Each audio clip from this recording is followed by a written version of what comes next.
Yes, hello, greetings everyone. We're going to share something on corneal culturing. When do we do corneal culturing, and just a few basics about it. Now, corneal culturing has some indications.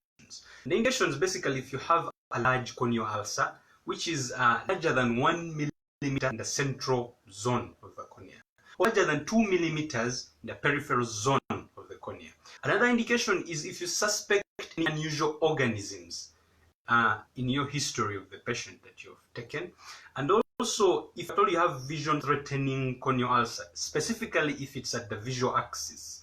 Another indication is if this corneal ulcer has been unresponsive to treatment, and after you tried your kind of broad spectrum antibiotics and treatments, and really the big guns have been used, but then this ulcer has refused to heal, then you have to do corneal culturing, so as you know the exact microbe that you have to target.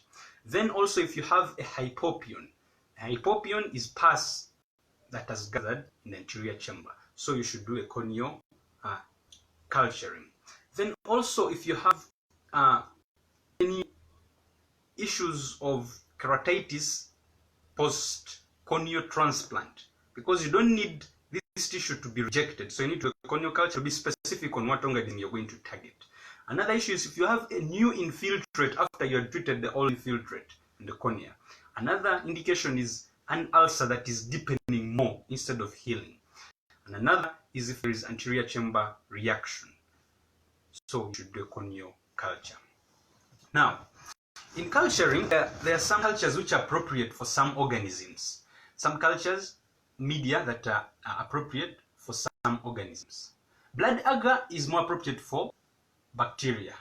Chocolate agar is more appropriate for Haemophilus influenza, Neisseria, and Moraxella. Seborrhoid agar is more appropriate for fungi. Normal saline can be used as a media for Acantha moeba, but Acantha moeba basically loves more the non-nutrient agar with dead E. coli.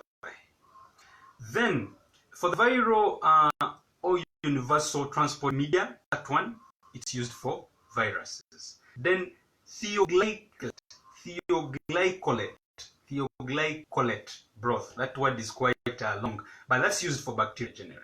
And also, if you are doing all this, you need to know something that is very important, that cultures usually take a long time to come back, and especially for fungi organisms, they take about 2 to 4 weeks to come back. Traditional culturing method, basically you use a Kimura spatula or a calcium arginate swab. You scrub into the filtrate at the base and also at the edge of the corneal ulcer, and you should put this thin layer onto a culture plate, and then you should separate the swab for each plate. This is very important. The swab, basically they use nylon tipped swabs, and you should put this into a 1 millimeter of Amiens media for the transportation. This is what we have about corneal culturing. Thank you very much.